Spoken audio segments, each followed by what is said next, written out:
Paxton Media Group, or PMG, will officially assume control of the Citrus County Chronicle this Tuesday after a deal to purchase Chronicle parent company Landmark Community Newspapers in its entirety was finalized about 2 weeks ago. PMG is headquartered in Paducah, Kentucky, a town of roughly 25,000 residents located in the western part of the state near the Illinois border.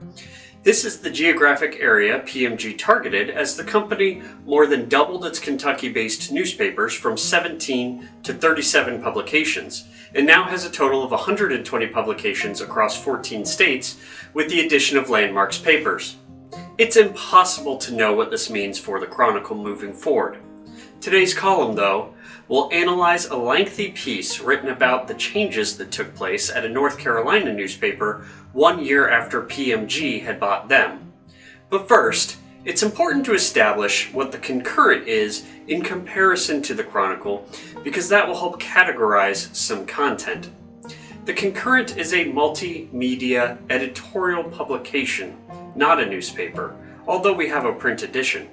Our product is to contextualize the news rather than report it. Our mission is to create a community that believes in the ability to have respectful discussions in disagreement without ever losing sight of that shared intentionality among us to make Citrus an even better place.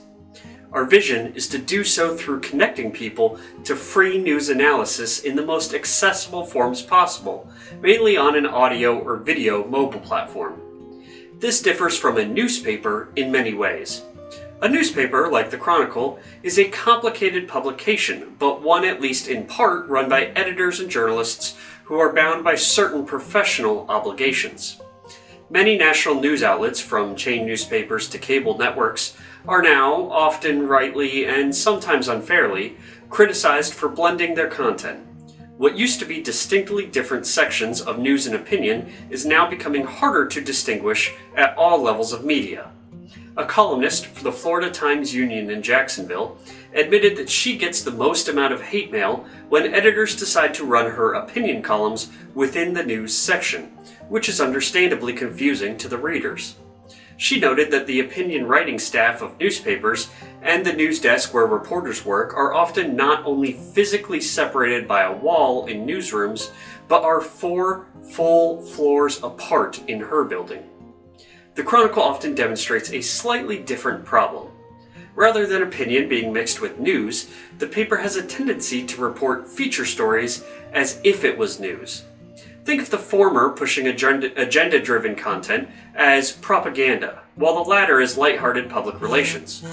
While I personally prefer the Chronicle's approach, if it has to be one or the other, the problem with a paper that looks more like PR than journalism is that PR can direct attention away from serious stories that need to be investigated, as well as brush over more difficult topics worthy of discussion. PMG is likely going to not only continue this trend, but exacerbate it to a potentially troublesome degree. Within 1 year, PMG had fired 80 of 350 employees, including the beloved editor at the Sun-Herald in Durham, North Carolina, after it assumed control in 2005, still the heyday of print journalism profitability. The paper was the largest in PMG's portfolio with over 42,000 subscribers, but those numbers plummeted 15% in the first year as quality crumbled. The content became, quote, something more akin to a small-town newspaper coverage of garden clubs, high school football, and the gala fundraiser Who's Who. Some readers really liked that coverage. The boosterism has certainly helped mend fences with some who were put off by the mass firings. But how can a newspaper maintain its role of watchdog when it's fired its most experienced reporters and devoted itself to community cheerleading? End quote. TV News covered footage of subscribers literally throwing their copies of the Herald-Sun back at the offices in anger. The reporters who had been retained soon left to practice their journalism beyond the feature PR style of prose. This is truly a worst-case scenario, yet I don't think the Chronicle's current culture differs much from what PMG will likely insist on being implemented as based on this example.